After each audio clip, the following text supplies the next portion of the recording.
Hello, everyone. Welcome to another webinar for Visitnc. I'm Wit Tuttell, the Executive Director. We'll talk today about our COVID marketing and recovery plans.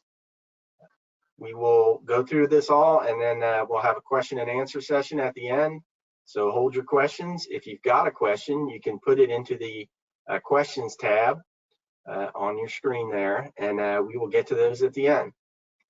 So I'm going to jump right in. Okay, remember when we started this COVID crisis, we went and started doing weekly research about what traveler mindset was and where it was at, what travelers were looking for, so we could decide how we could market to them. What we found, and this was consistent, was that people really wanted an official sort of health and safety certification. They wanted some documentation to know that areas were doing the right thing and were holding their businesses accountable to doing the right thing.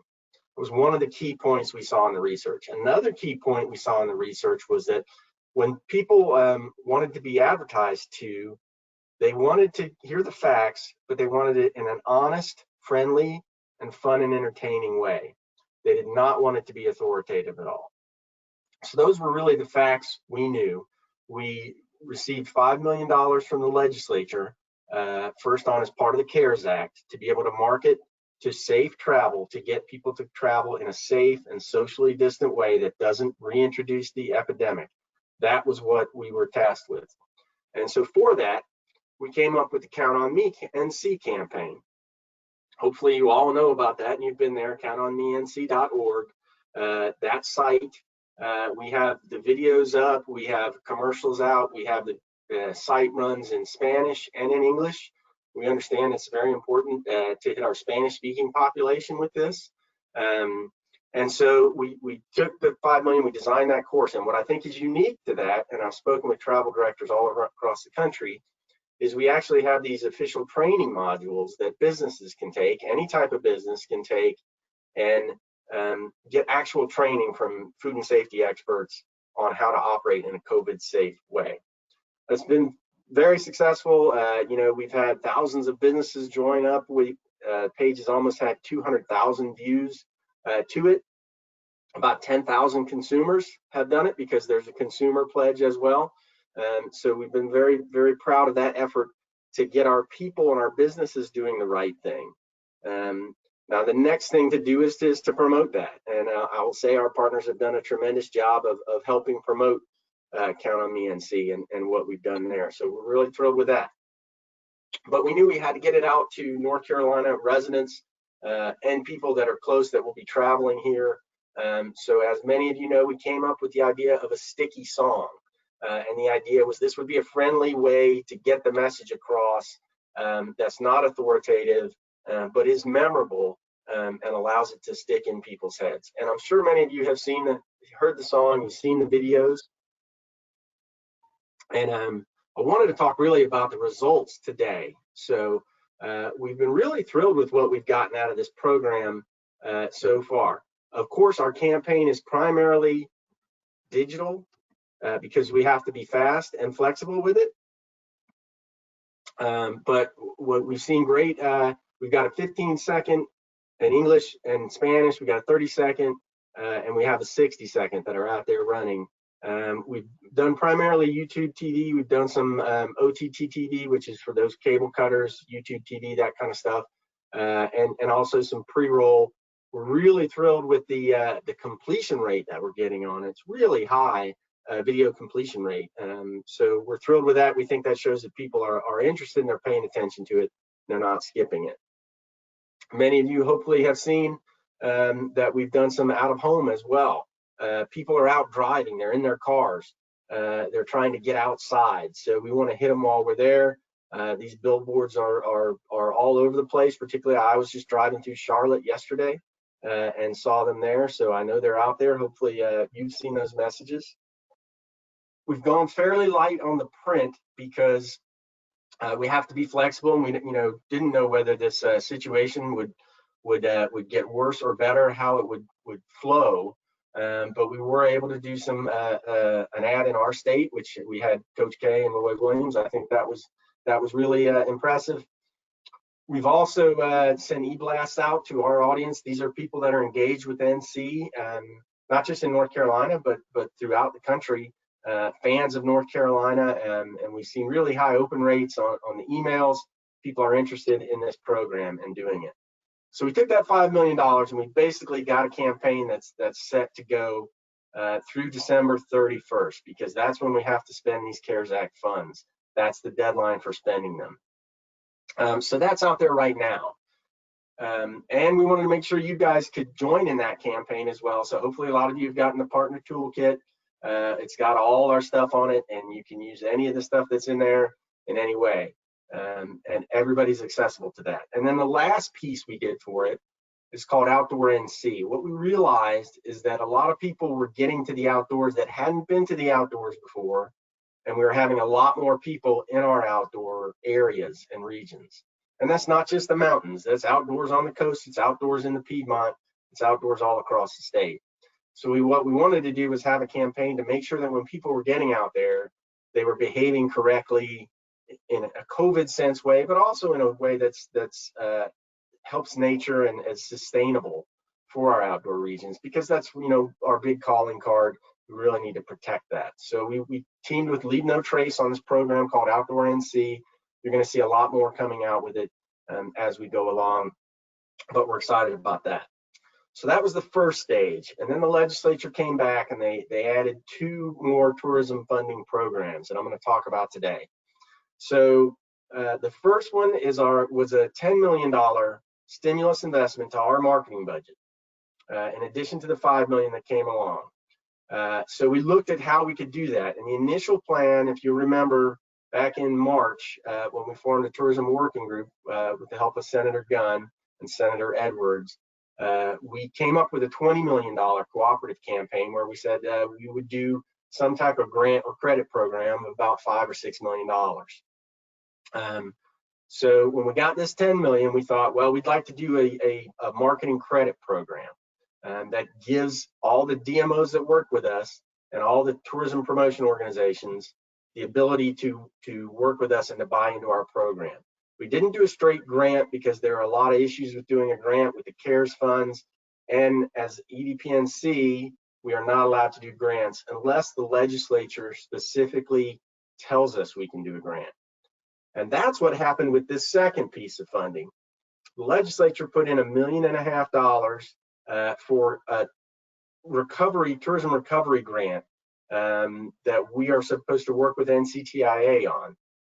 And it's really to give funding to tourism organizations that have had losses.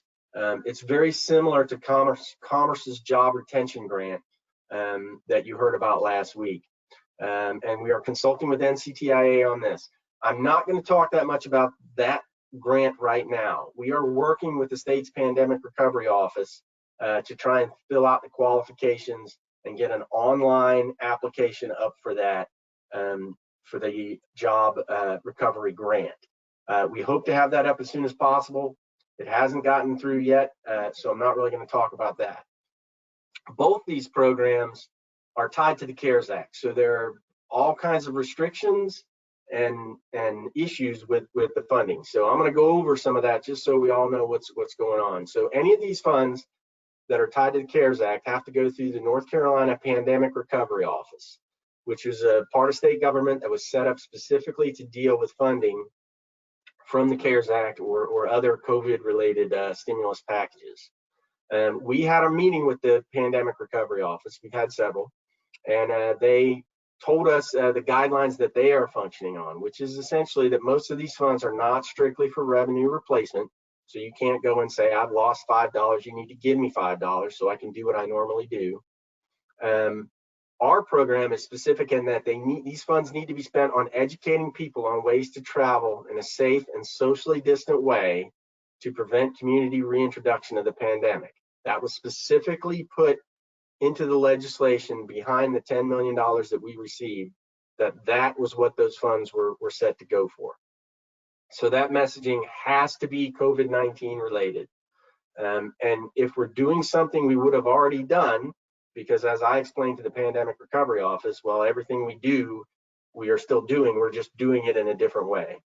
So if you're doing something with these funds that you would have already done, it must be substantially changed. According to the Pandemic Recovery Office, that is a more than 50% change to what it would have been before. So those are the Pandemic Recovery Office's guidelines. And then the CARES Act actually has qualifications as well. So anything that comes out of the CARES Act has to be a necessary expenditure incurred due to the public health emergency, that is COVID-19.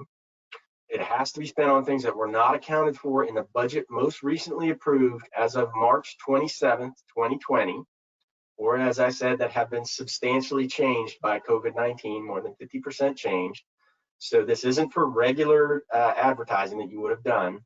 And it's also, there's a deadline on it. And this has been one of the trickiest parts. So this deadline is, these expenses have to be incurred. So you have to pay for it. It has to run in a period that ends between March 1st and December 30th of 2020.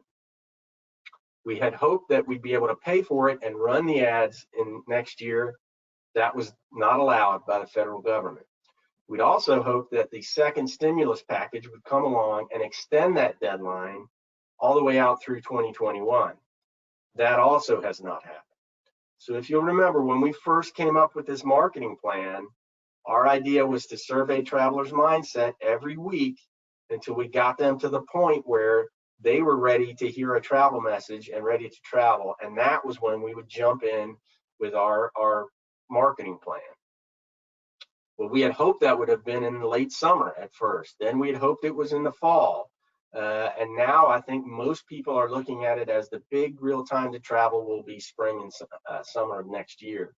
However, there is business to be gotten in the fall and winter of this year, and we think we can do that. And right now, we have to spend those funds during that time.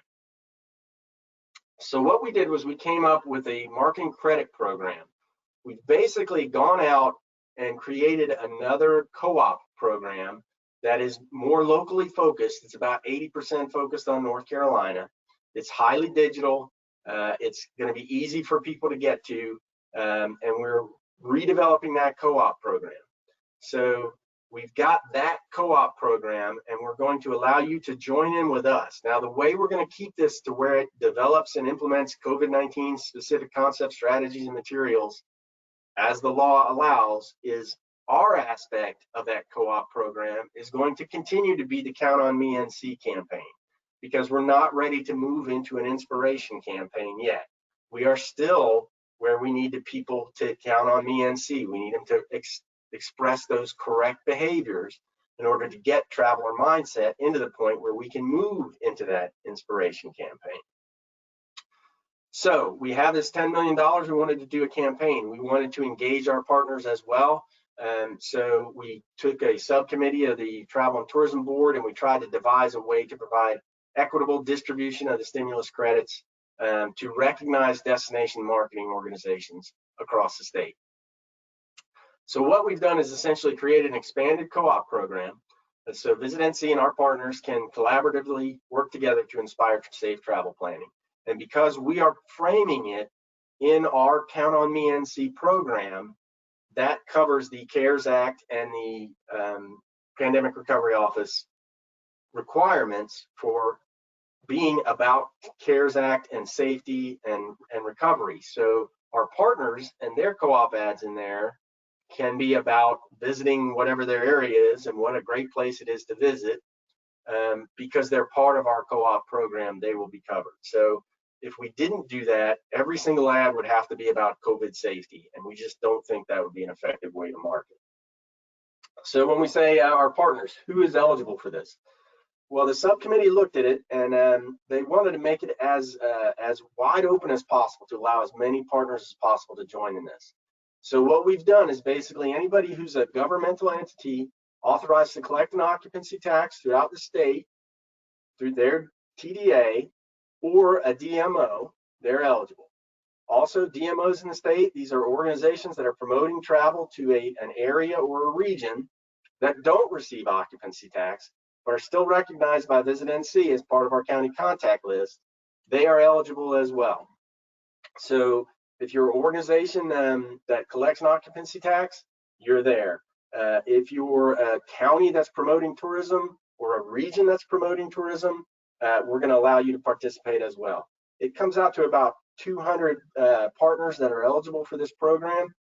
So we were excited to have those people join in. So, okay, how do you sign up? We are going to send out a form to everyone. It's going to go out this Friday. We had hoped to get it out today, but that is not going to happen, unfortunately. What's happening with this is because all these are CARES Act funds, they're federal funds that are being spent for the recovery effort. The program to do them has to be approved by the Economic Development Partnership Board of Directors. And so what that board has done is it's set up a subcommittee to go over the program with us. And we have to have that subcommittee meeting to sign off on it and get it to the board. So that subcommittee is meeting this week. Those are public meetings, so we have to notice them. There are several things we have to do to make sure we are doing them in a way that matches North Carolina public records laws. And so that committee has not met today or yesterday, so we were hoping we could send it out today, but we will send out the sign-up sheet for the credit program on Friday.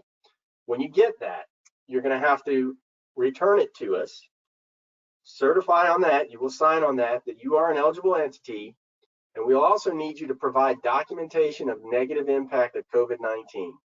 So we're going to need some kind of impact that shows that you've had a loss, so we can justify the amount of credit that you're going to get. This is going to be a needs-based program, so we want to look at that and see what's happened. You also, on this form, you will certify that your participation matches the CARES Act guidelines. So in other words, even though your ad does not have to say, wear a mask, stay 6 feet apart, and wash your hands, we do need your ads to reflect the CARES Act guidelines. So you can't say, come to a big party, our bars are open, you don't need to wear a mask here, those kind of things. We should be really focusing on the proper behavior. So your ads will have to do that too. And then the other restriction we put in is we want you to certify that you're participating in the Count on Me NC program. We want everybody to be engaged in that and know what's going on with it. If you're a DMO and you think, well, why should I participate in the Count on Me NC program? It's really for my businesses. You can still do it. The 4th and the 5th module are all about safety in your office or your business. And so they'll be very helpful for you to take. They're only about a half an hour and they're free. So those are the requirements. Here's basically the form that you're going to see that you should get on Friday. And so it basically says that, you are following all those rules that I've talked about already. You're confirming that you're participating in the Count on Me NC program, and you're certifying that you are the representative of this organization. You'll see on the bottom down there, it will have your maximum potential credit. And so you may ask, what's the timeline for this? Okay, so next week on our webinar on Wednesday, we are going to introduce the co-op program, the new co-op program. Now, the old co-op program still exists that we announced in March, but we're going to have this new co-op program that you'll be able to use your credits for to market. We're going to need you to look at that. That's the beginning of September. And then you're going to have all your applications in by October 9th, because remember, all these programs must run by December 30th. And I say that with a caveat. There is still a hope that Congress will come back and pass another stimulus program, and we'll be allowed to extend that deadline. Right now, we can't extend that deadline, and we can't wait anymore for Congress to act, because we need to get some marketing out there in this program. And we're seeing the signs that people are starting to get closer and closer to be ready to travel and travel information. And then, fall is an important travel time for the entire state, so we want to be working for that. So now you may wonder, well, how did Visitnc determine those credit levels? How much credit do I get? As I said, it's going to be needs-based, so you're going to have to show us how much you've lost. There will be limits to that credit amount. And we decided the limits based on essentially how much occupancy tax you collect that's used for marketing. So the minimum credit you could possibly get is $10,000. The maximum is $100,000. This was designed by a committee, and I'd really like to thank Rolf Blizzard, Mike Butts, Lee Nettles, and Jim Belay, who helped us design this program and come up with it. We think it's as fair as we could possibly be, but it also spreads the message as possible as well. You may say, well, I'm a DMO that doesn't directly collect occupancy tax, then how can you credit mine? If you're one of those, then we put you in at a set fee. But when we send you the form, you're going to need to send back to us some kind of documentation. It doesn't matter what kind of documentation that shows that economic loss, so we can decide. If you've had a $50,000 loss and you're eligible for $50,000, we'll give you the $50,000 in credit. If you've had a $50,000 loss and you're eligible for $100,000 in credit, you're going to get the $50,000 to match that loss. Okay, I hope you guys got it. That's the program as we have it now. I wish we had more, and I wish we could put it out faster, but we're really battling two elements. We're trying to wait until the mindset is in the right spot, and we're fighting up against that December 30th deadline. So I'm sure there are probably lots of questions. I am going to call them up right now.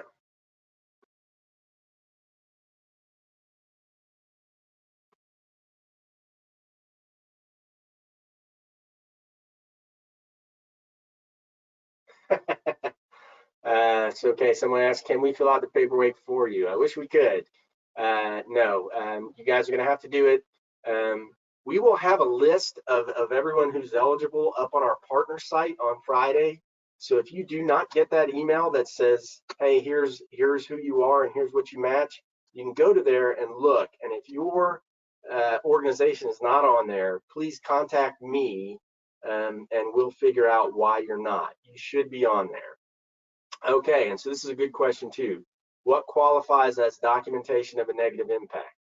That, I think, the easiest thing to be for most of our DMOs is going to be a loss in occupancy tax revenue for your county. If you can show your county's occupancy tax revenues from 2020 so far throughout the year and from 2019 throughout the year and show the loss there, that is a negative impact to you from COVID-19.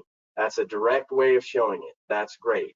If you've lost revenue to your organization, you can show that. If you've got a budget you can show that shows where your budget was cut, you can do that as well. Any way you can show a loss that's a documented instance of a loss is what we would need. But to me, I think the most logical thing to be would be show losses in occupancy tax, because that's essentially, I think, what most of you are funded on, and that would help. Is there a match element to the co-op offerings?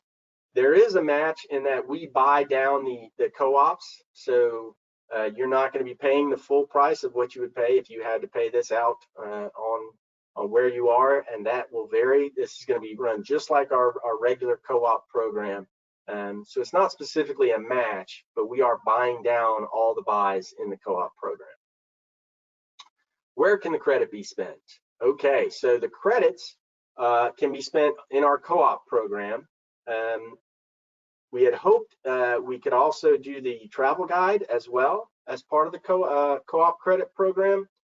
We're going to have to see, because once again, as I mentioned, if we do the travel guide is going to have to be substantially changed. That's more than 50% of a change in the travel guide in order for it to qualify for this. Now, it would be published and delivered before December 30th. So in that aspect, it would qualify for this program, but we're going to have to make sure we want to change and have a travel guide that is COVID specific. So we're working on some options with Meredith for that. So potentially you could spend it on the travel guide. If we have any events, such as we're talking about doing a virtual meetings event this fall, if we do a sports event, if we did a retire virtual meetings, any of those type of things can be used for this credit, as long as they're done by December 30th. If you want to participate in our research programs, arrivalists, things like that, the prorated portion of that runs from March of 2020 through December of 2020. That will be covered as well by this. So there are a lot of things in there, and next week we will go over exactly what is covered. What we want to do is spend this week assigning people their credit and how much they have and who has it and who manages that credit. And then next week we'll get into a little bit more about what's available and what's out there. The occupancy loss tax period is year to date. Yes, if you can show us that, that would be great. What would be best is if you could show us every month's occupancy loss. The COVID is really about, the spending is going to be about spending on things that are between March and December. But we'll want to see what your loss is year to date, because that'll show us how much COVID is affecting you. We work on a county level. This is a great question, but have multiple municipalities that collect occupancy tax. Can all the entities combine their applications to result in one larger county credit? Yes, you can. All those entities are going to receive that information. When they send back those forms, they can say, I want this person to manage my credit, and whatever that organization is will be able to manage the credit. Ideally, you would be able to all work together and promote each other. That's our hope for this. So you could do that with the credit. The other thing is, if you are a restaurant or an attraction and not a destination management organization, what you can do is you can ask your DMO to use some of those credits to promote your organization, but hopefully they'll be promoting it anyway. This is not a reimbursement-based program, so there are no dollars that are heading your way. This is a credit. So essentially, you all will have a certain amount of credit with us. If you use that credit on the programs, we'll reduce it down until the credit doesn't exist anymore. If you do not use that credit by the deadline, October 9th, it will revert back to us in North Carolina. How soon will you know that you are approved for your credit score once your application has been submitted? We will try and get that back to you as soon as possible. Our goal is to get that done next week. So once the credit program comes out, you'll be able to know how much you have and be able to start working on it as soon as possible. We understand it's a tight timeline, and so we're going to try and get things done as quickly as possible.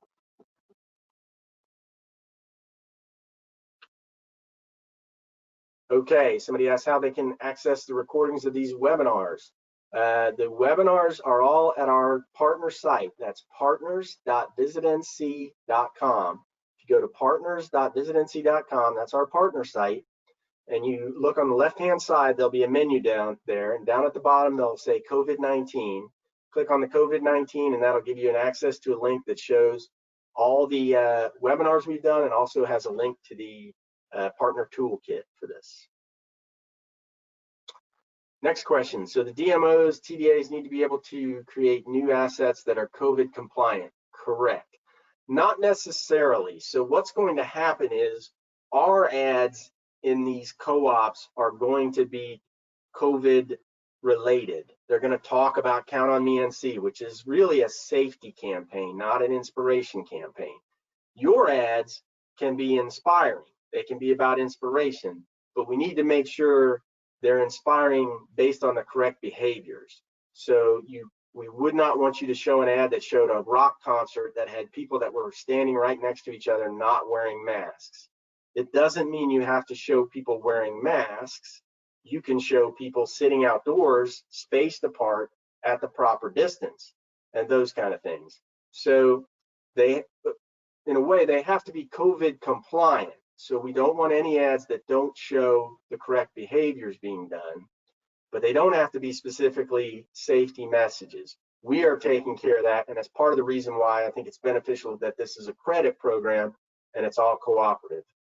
Now, when that comes to digital advertisements where you're buying space and we're not there, we will probably tag it with a countonmenc.org tag on it, and that tag will lead back to our safety campaign, which gives it that safety campaign link. Yes, I would say you could go with year-to-date occupancy tax from January 1st. But if you can give it to us monthly, that'll be very beneficial as well. I would imagine not that many people had losses before March, January, and February. You might have. If you had, it's probably not that significant, and we'll be going off the whole date. But if we can get monthly, that would be beneficial to us. Is there a minimum number of participants in the Count on Me NC program for a county to be considered? No, there's not. There's not. We really just need we need your organization to participate. We'd love to have as many people from your county as possible, but we really want to make sure that you know about it. So when your partners are talking to you, you can explain to them how it works and actually have that knowledge of it. Plus, all our ads are reflecting back to the Count on Me NC campaign. So if you guys are going to be engaged in this campaign, you should really know what the modules are all about. Will you have a breakdown of visitor-related economic impact for us? We realize the announcements of this data will not be heralded the same way as in the past. Yes, we will. It should be coming any day, probably at least maybe a week, next week or the week after. We will have those county level spending numbers for 2019. As you may remember, we have the state level spending for 2019. We should get the county numbers in the next week or so from U.S. Travel Association. As soon as we verify them, we'll get them out to you guys. Unlike past years, it is true we will probably not do another announcement of the spending numbers, but you are free to announce them and promote your area with them. I think it was decided earlier when we had the state numbers that it really just wasn't a good time to talk about how big the industry was last year. But I can understand on a local level where that is important, and you guys, I think, should get that message out. You know any information about phase 2 moving to phase 3 after September 11th? Our hope is that we will move to phase 3. That is our hope. The governor is speaking today at 3. I hope you'll have more information on that. I would not be surprised if at some point we move to a phase 2.5. That is opens up some more things, but keeps some restrictions. I don't think we are ready to go to a full phase 3 yet, and so my best guess is that you will see a phase 2.5. My hope is that you will see it before September 11th, but that's really speculation. I have no idea. This is just my opinion. What I do know is that they're going to be cautious and slowly open it back up so we don't have it experience major breakouts or become what's known as a pandemic hotspot, which is really what we don't want to have happen, because those are the spots that visitors are actively avoiding. Okay, question here about restaurants and attractions using the credit dollars to support their businesses through their own advertising. No, you cannot. This is not for local restaurants or attractions. It's for the destination management organization in your county. Every county has a destination management organization. So that organization is going to have these credits. Now that organization can use those credits to promote your restaurant or attraction. That is perfectly allowable. I think we're having a flyover by some jets, so hopefully that's not affecting the audio. But that would be up to the DMO. It's really the credit is with the DMO, and I'm sure they'll be doing things to promote your restaurant or attraction as well as the entire area. So what I would say is if you are a restaurant, attraction, or hotel, talk to your local tourism office and they can help you. Okay.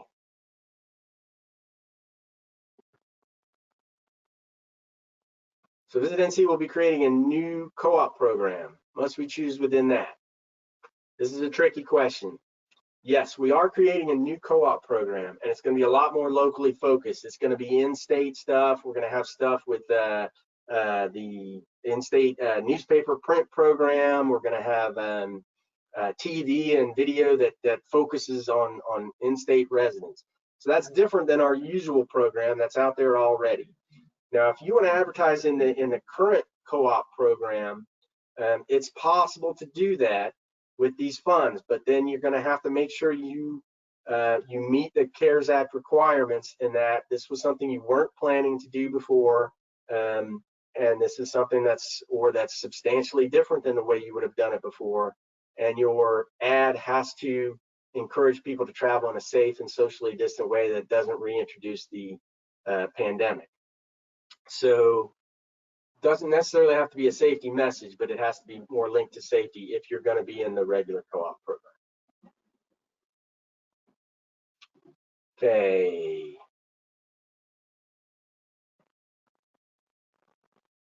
Yeah, so the tactics, it'll be very similar to what we've done with the Count on Me NC program right now.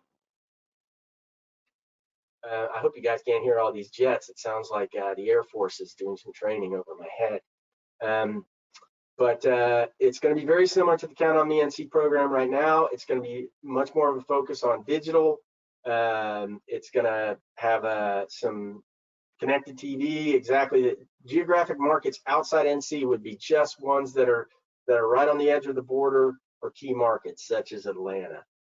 So the real focus, there's going to be some flexibility in this, so you can pick a geographic market if you want, as usual, but it'll be very similar to what you're seeing in the Count on Me NC campaign.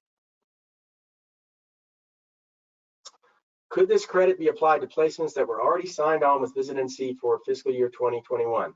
That's a very good question. So similar to doing things that are in the old co-op, if you want to do that, you are going to face a higher burden of proof that you are behaving within the parameters of the CARES Act with these dollars. So you're going to have to show that either you did not plan on doing them or that you significantly changed what you were doing in your advertisements, and your advertisements have to be promoting safe and healthy behavior. So, you know, an advertisement promoting going for a hike qualifies. It just can't be something that doesn't show safe behaviors. So yes, you could do that if you meet those rules, as I said before, that you had not planned to do this before the pandemic or that it's significantly changed. And when you sign that letter that says I'm taking the credits, and then you spend your credits on that co-op that's in the original co-op, you are certifying that you are doing it that right way. So the punishment for doing it the wrong way is that if this will be audited at the end, and if the auditors come back and say that doesn't fit the guidelines of what the CARES Act were, then you're going to have to replace those funds. Yes, 80% of the exposure of these programs will be in state, and you know, and that's a rough approximate. A lot of these programs, particularly the digital, you're going to be able to buy the audience. We are targeting the in-state audience. You can obviously change that a little if you'd like. That's going to be very, very similar to what we do in the regular way. No, okay, question. Does the letter stating the loss need to be certified by anyone like a finance officer or just signed by the DMO director board chair? We just need the signature for the DMO director or the board chair. That's all we need, and we're going to take your word for it there. All right, I hope this helped. I know we're kind of flying by the seat of our pants. I don't think I missed any questions. If I did, Guy will let me know. And we're really looking forward to working with everybody. Be on the lookout this Friday afternoon for that email that should come to you. Don't let it get caught in your spam filter, because we want you to get it turned around as quickly as possible. If you do not get that email this Friday, go to partners.visitnc.com, and we will, under the COVID section, we will have that list up there, and you will see. And if you're not on there, give me a call. Okay. Thanks a lot, everybody, and I'm really looking forward to this. We're going to have some great things for you to buy into, and I hope it's going to help spur the needle and get people moving. We really appreciate everything you guys are doing, and anything we can do to help, we'll continue to do it. Thanks, everybody.